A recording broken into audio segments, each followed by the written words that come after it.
Astro பூர்ணாவின் அன்பார்ந்த வணக்கங்கள். இன்னைக்கு நாம பார்க்கக்கூடிய சிறப்பு பதிவு 2026 புத்தாண்டு பலன்கள். இந்த 2026 ஒவ்வொரு ராசி என்பவர்களுக்கும் நல்ல விதமான ஒரு மாற்றத்தையும் ஒரு தொடக்கத்தையும் கொடுப்பதற்குண்டான முழுமையான ஒரு தெய்வ பிரார்த்தனையை பிரார்த்தித்து நம்ம இந்த கணிப்புகளை கணிச்சு சொல்லியிருக்கிறோம்.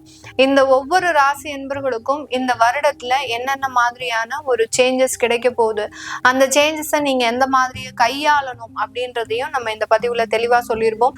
இந்த வருடத்தில் 4 முக்கிய கிரகங்களாகப்பட்ட அந்த குரு பகவான், சனி பகவான், ராகு, கேது அப்படின்னு சொல்லக்கூடிய அந்த கிரகங்களின் கோச்சார நிலவரங்களை வைத்துதான் நம்ம இந்த கணிச்சு சொல்லியிருக்கிறோம். இதுல குரு பகவான் பாத்தீங்கன்னா வருடத்தின் தொடக்கத்துல வக்ரமாக மிதுன ராசியில இருக்கிறார். அப்புறம் ஜூனுக்கு மேல அவர் கடக ராசியில உச்சம் பெறுகிறார். அப்புறம் அக்டோபருக்கு மேல அந்த சிம்ம ராசிக்கு பயிற்சியாகி போகிறார். இந்த வருடத்திலேயே 3 விதமான ஒரு மாற்றங்களை இந்த குரு பகவான் நமக்கு ஒவ்வொரு ராசி என்பவர்களுக்கும் கொடுக்க போறார். அடுத்து சனி பகவான் ஃபர்ஸ்ட் ஆஃப் அதாவது ஜூலை வரைக்கும் இயல்பு தன்மையோட இருக்கிறார். அடுத்து ஜூலைக்கு மேல வக்ரம் பெறுகிறார். இதனால இருக்கக்கூடிய மாற்றங்களையும் நம்ம சொல்லியிருப்போம். அடுத்து வருடத்தின் இறுதியில தான் அதாவது டிசம்பர் மாசம் தான் அந்த ராகு கேதுக்கள் பயிற்சி ஆகின்றன. ராகு பகவான் மகர ராசிக்கும் கேது பகவான் அந்த கடக ராசிக்கும் பயிற்சியாகி வருகிறார். இதனால என்னென்ன ஒரு மாற்றங்கள் கிடைக்க போகுது அப்படின்றத நம்ம இந்த பதிவுல தெளிவா சொல்லியிருப்போம். இந்த சேனலை சப்ஸ்கிரைப் பண்ணாதவங்க சப்ஸ்கிரைப் பண்ணிக்கோங்க. பெல் பட்டன்ல ஆல் ஆப்ஷன் சூஸ் பண்ணிக்கோங்க.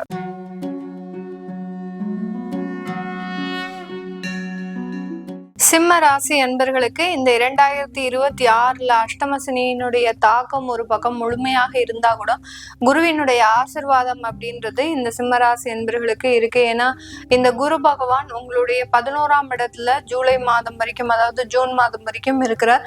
அந்த 11ஆம் இடத்துல இருந்து அதுக்கப்புறம் உச்சம் பெற்று 12ஆம் இடத்திற்கு வருகிறார். இந்த குருவினுடைய பார்வையாகப்பட்டது இந்த சிம்ம ராசி என்பர்களுக்கு உங்களுடைய 4, 5ஆம் இடத்துல விழறதுனால மிகப்பெரிய ஒரு மாற்றங்களை கொடுக்கக்கூடிய ஒரு தருணமாக இருக்கும். சில இடத்த கடன்களின் தொந்தரவுனால வீடை விற்கக்கூடிய ஒரு சூழ்நிலைக்கும் வருபவர்களுக்கு அந்த இடத்துல அந்த பிரச்சனைகள்ல இருந்து ஒரு தீர்வு, ஒரு நிவர்த்தி, ஒரு வருமானம், இந்த மாதிரியான அந்த பிரச்சனைகளை மாற்றி அமைக்கக்கூடிய ஒரு தருணத்தை இந்த குரு பகவான் இந்த சிம்ம ராசி என்பர்களுக்கு மிகப்பெரிய ஒரு மாற்றத்தை கொடுக்கக்கூடிய ஒரு ஆண்டாக தான் இருக்க போகுது. இந்த காலகட்டம் வேலையினுடைய சுமை அப்படின்றது இருமடங்காக இருக்கும். இந்த 2026 அப்படின்றது இந்த சிம்ம ராசி என்பர்களுக்கு ஓவர் ஒர்க் ப்ரெஷர், அப்புறம் டென்ஷன், உங்களுடைய உயர் அதிகாரிகளினுடைய தொந்தரவுகள், அடுத்து பாத்தீங்கன்னா நீங்க ஒரு உயர் அதிகாரியாக இருக்கிறீங்க அப்படின்னா உங்களுக்கு கீழே வேலை செய்யறவங்க ரொம்ப பெரிய அளவுக்கு உங்களுக்கு ஒரு சூழ்நிலைக்கு ஏற்ற மாதிரி வேலை செய்ய மாட்டாங்க. செஞ்சு கொடுக்கக்கூடிய தகவல்கள் அதாவது வேலைகள் எல்லாமே பாத்தீங்கன்னா அவங்க கொடுக்கக்கூடிய ரிப்போர்ட்ஸ் எல்லாமே தவறாக இருக்கக்கூடிய ஒரு அமைப்பு. இதனால நீங்க செகண்ட் டைம் ஒர்க் பண்ணக்கூடிய ஒரு நிலவரம், இந்த மாதிரியாகலாம் அந்த வேலை அலுவலகத்துல அந்த வேலையினுடைய சுமை இருமடங்காக அதிகரிக்கிறதுக்கு உண்டான ஒரு தருணமாக தான் இந்த சிம்ம ராசி என்பவர்களுக்கு இந்த 2026 இருக்கும். இதனால வேலை இழப்புகள் வருமா அப்படின்னு கேட்டீங்கன்னா உங்களுடைய திசாபுத்திகள் மோசமான ஒரு சூழ்நிலையில இருந்தது அப்படின்னா அந்த அஷ்டம சனி வேலை இழப்புகளை இந்த வருடத்துல அந்த முற்பகுதியில அதாவது ஜூனுக்கு முன்னாடியே கொடுத்துரும். இஃப் சப்போஸ் அப்படி கொடுத்துருச்சு அப்படின்ற பட்சத்துல நீங்க வெளியூர்ல நீங்க உங்களுடைய வேலையை தேடுறது நல்லது. அரசாங்க உத்தியோகத்துல இருக்கக்கூடியவர்களுக்கு ஒரு பெரிய அளவுக்கு வேலை போகக்கூடிய அளவுக்கு சில ப்ரெஷர்ஸ் எல்லாம் வராது. ஆனால் தேவையில்லாத ஒரு இடமாற்றத்தை அனுபவிக்கக்கூடிய ஒரு நேரம். நீங்க இது வரைக்கும் ஒரு நல்ல ஒரு சஃபிஷியண்டான ஒரு இடத்துல ஒர்க் பண்றீங்க அப்படின்னா ஒரு தேவையில்லாத ஊர்ல உங்களுக்கு எந்த ஊர் பிடிக்காது அப்படின்னு தெரியுமோ அவங்களுக்கு அந்த ஊரை அந்த அரசாங்கம் உங்களுக்கு ஒதுக்குவதற்கு உண்டான ஒரு தருணமாக இருக்கும். அதே மாதிரி அந்த அரசாங்கத்துல வேலை பார்க்கறவங்களுக்கு பாத்தீங்கன்னா அலைச்சல் அதிகமாக இருக்கும். அது நீங்க எந்த வயதாக இருந்தாலும் சரி, பெண்களாக இருந்தாலும் சரி, ஆண்களாக இருந்தாலும் அந்த அலைச்சல்ன்றது உங்களுக்கு உண்டான ஒரு வயதுக்கு உண்டான ஒரு வேலையை கொடுக்க மாட்டாங்க. ஒரு சின்ன பசங்க செய்யக்கூடிய அளவிற்கு அந்த அலைச்சல் அப்படின்றது அதிகப்படியாக கொடுக்கும் போது அந்த அஷ்டம சனி முழு உருவமாக செயல்படக்கூடிய ஒரு தருணம்.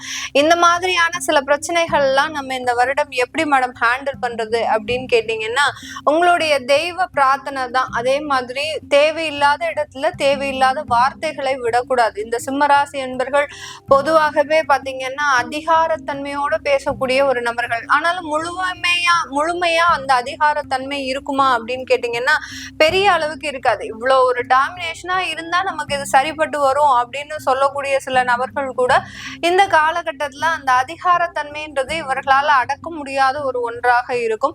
அதனால சில இடத்துல மிகப்பெரிய அளவுக்கு பிரச்சனைகளை அனுபவிக்கக்கூடிய ஒரு தருணமாக இருக்கும். அதனால அந்த அதிகாரத்தன்மை இல்லாமல் ரொம்ப எளிமையாக இருந்துட்டீங்க இன்னும் ஒரு வருடம் தான், அதுக்கப்புறம் உங்களுக்கு சரியாயிடும். அதுக்கப்புறம் ஜூலைக்கு மேல பாத்தீங்கன்னா சனி பகவான் வக்ரம் அடைகிறார். வக்ரம் அடைகிறதுனால பாத்தீங்கன்னா அந்த பிரச்சனையின் தீவிரங்கள் மறைந்து போவதற்குண்டான ஒரு தருணமாக இருக்கும். இந்த காலகட்டம் இந்த ராசி என்பர்கள் தன்னுடைய தொழில்ல மிகப்பெரிய அளவுக்கு முதலீடு சம்பந்தப்பட்ட சில உத்தியோகங்களை, அதாவது முதலீடு சம்பந்தப்பட்ட சில முயற்சிகளை எடுக்கக்கூடாது. எடுத்தீங்க அப்படின்னா அந்த முதலீடு உள்ள லாஸ் ஆகி உள்ள இழுத்துக்கிட்டே போயிட்டே இருக்கும். எந்த விதமான ஒரு சில நிவர்த்திகளும் உங்களுக்கு இருக்காத ஒரு அமைப்பாக தான் இந்த 2026 இருக்கு. அப்போ நீங்க இருக்கக்கூடிய ஒரு தொழிலை அப்படியே ஏற்று நடத்துறது நல்லது. அடுத்து பாத்தீங்கன்னா உங்களுக்கு தேவையான சில விஷயங்களை நீங்க நல்ல ஒரு மாற்றி அமைக்கிறது நல்லது. இதெல்லாம் செஞ்சுட்டீங்க அப்படின்னா சரியாயிடும். உங்களுடைய குடும்ப உறவுகளோடு சில தேவையில்லாத விதண்டாவாதம் பண்ணக்கூடாது. பண்ணுனீங்க அப்படின்னா அந்த இடத்துல மிகப்பெரிய ஒரு தோல்விகளை அனுபவிக்கக்கூடிய ஒரு நேரம்.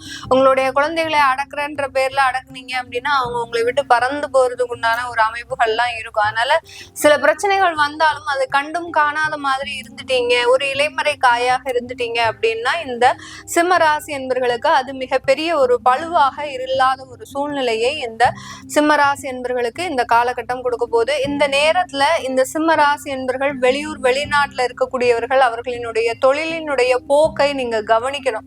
லாஸ்ல போகுதா ப்ராஃபிட்ல போகுதா? ஏன்னா தொழில் நல்லா தான் இருக்கு அப்படின்ற மாதிரியாக ஒரு மேலோட்டமான சில அமைப்புகள் இருந்தாலும் அதுல டீப்பா உள்ள போய் பார்க்கும்போதுலாம் அதுல என்னென்ன மாதிரியான சில இழப்புகள் அப்படின்றது இவர்களுக்கு தெரியும். அதனால அந்த தொழில் சம்பந்தப்பட்ட விஷயங்கள்ல ரொம்ப கண்ணோட்டமாக இருந்து கண்ணும் கருத்துமாக இருந்து நீங்க இந்த இடத்துல இறங்கி வேலை செய்யணும். இறங்கி வேலை செஞ்சாதான் அந்த தொழில நஷ்டம் அடையாம இருக்கிறதுக்கு உண்டான ஒரு தருணம் இருக்கும்.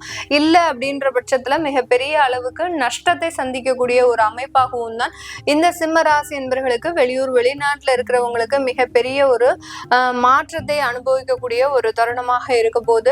அடுத்து பாத்தீங்கன்னா அங்க வேலை செய்யக்கூடியவர்கள், வெளிநாட்டுல வேலை செய்யறவங்களுக்கு அங்க நிரந்தரமற்ற ஒரு தன்மை அப்படின்றது இந்த ஆண்டு கிடைக்கிறதுக்கு உண்டான ஒரு நேரம்.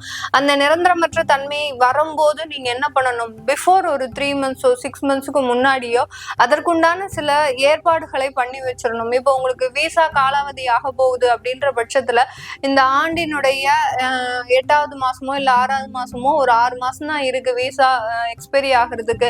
எனக்கு இந்த இடத்துலயே திரும்ப எனக்கு நல்லா கொடுப்பாங்களா, ரினியூவல் கொடுப்பாங்களா, இல்ல நான் இந்தியாவுக்கு வர வேண்டிய ஒரு சூழ்நிலை வந்துருமான்னு அப்படியே உட்கார்ந்துருக்க கூடாது. அதற்குண்டான சில முயற்சிகளை செய்யணும். விசா காலாவதி ஆக போகுது அப்படின்ற பட்சத்துல வேற கம்பெனில மாற்றம் செய்யறதோ இல்ல இந்த கம்பெனிலேயே நீங்க அந்த ரினியூவல் ஒர்க்கை நீங்க ஸ்டார்ட் பண்றதோ இந்த மாதிரியான சில விஷயங்கள்ல முயற்சி செய்தீங்க. இந்த சிம்மராசி என்பர்கள் இது நாள் வரைக்கும் ஒரு முயற்சி இல்லாமல் சில விஷயங்கள் எல்லாம் அடைந்திருப்பாங்க. ஆனா இந்த வருடம் நிறைய ஒரு எஃபர்ட் போடணும். எஃபர்ட் போடாம இந்த வருடம் உங்களுக்கு எதுவுமே கிடைக்காது. அது சின்ன சொத்துக்களாக இருந்தாலும் பெரிய ஒரு விஷயத்துல உங்களுக்கு ஒரு அமைப்புகளாக தொழில் ரீதியான சில விஷயங்களாக இருந்தாலும் எந்த இடத்துலயும் உங்களுக்கு எஃபர்ட் போடாம எந்த விதமான ஒரு நல்ல விஷயங்களுமே மாற்றங்களுமே அமையாது இந்த 2026ல. இந்த 2026ல விளையாட்டுத்துறையை சார்ந்தவர்களுக்கு நிறைய ஒரு வளர்ச்சிகள்.